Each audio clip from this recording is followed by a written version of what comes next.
Welcome to Cyberclean Systems Learning Center in Richmond, Virginia. Have you been exploring robots as a way to solve your labor problems? If so, I'm going to give you 3 facts and 3 pieces of information that are going to be critical to your success in implementation. Stick around.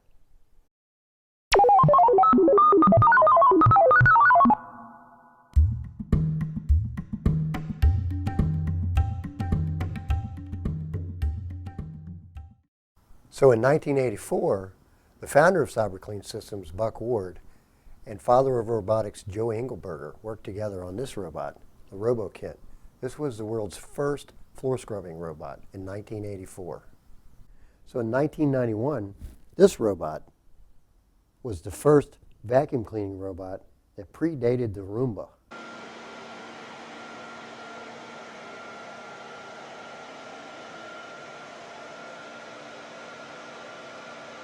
We successfully installed this in our cleaning operation in 1991.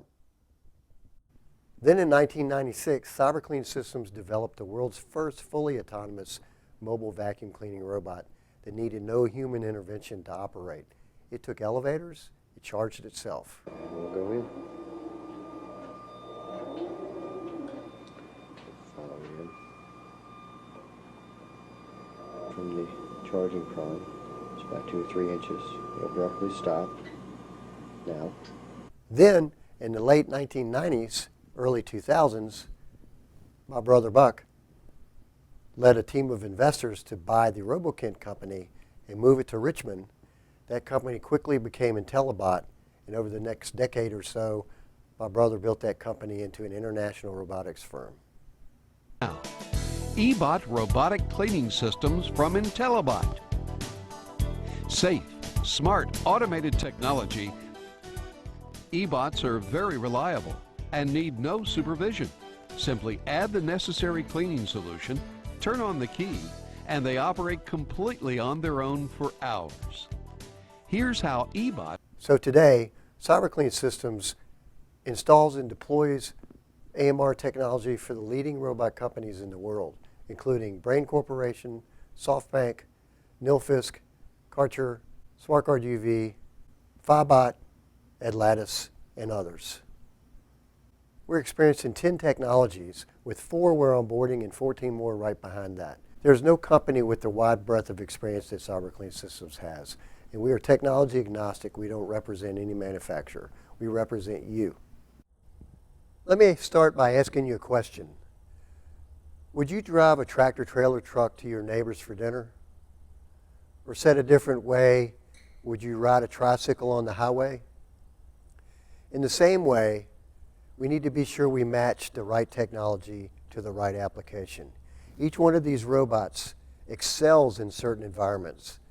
So we have to be sure that we match that technology to the environment that you're trying to automate. So what can we do right now to solve this problem? What you can do is ask your salesman to take you to a hospital if you run an EVS department in a hospital. If you actually run a school, get the salesman to take you to a school where the robot is running. Or if it's an office building, get them to take you to an office building where a robot is running. Do not watch demo videos for an explanation about how a robot might work in your facility. Go see it, take a trip, spend the money, take a flight, go to see the robot running in a real environment. Talk to the robot operator. Make sure you understand how it's being used and how the people are working around the robot. So once we've made an evaluation of the right technology for the right application, what's next? It's time for a reality check. The robot is not a product. It's a process. The robot solution is a process, not a product.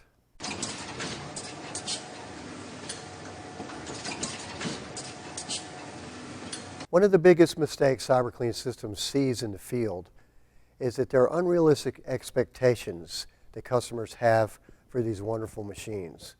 They think that once they implement one of these machines, all their labor problems will disappear. That is the furthest thing from the truth. Each one of these fantastic machines does a task, an individual task. So what about your other task in your facility? Who does the other task around this robot? So who does, in the case of a sweeper, who does the scrubbing? In the case of a scrubbing robot, who does the sweeping? Who does the burnishing?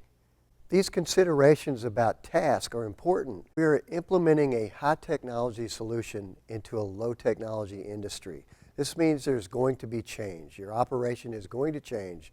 It's how you deal with that change and how you manage that change that can make the difference between success and not so good success. So what can we do right now? If you don't have a detailed description of your cleaning task, please get one. Each task is done by a person with a piece of equipment.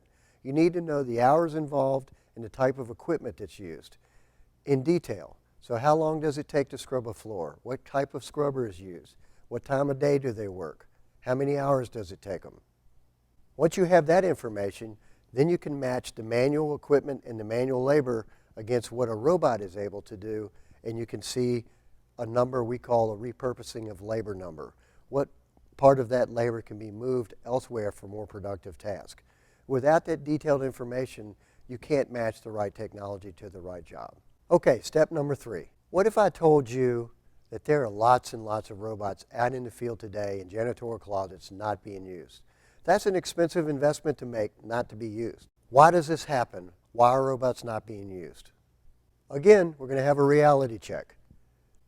When I was in the cleaning business, there was a 400% annual turnover rate of employees.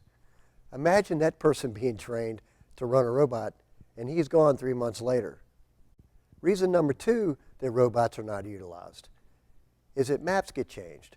Many of today's robots are very easy to program. This can be good, but it can also be not so good.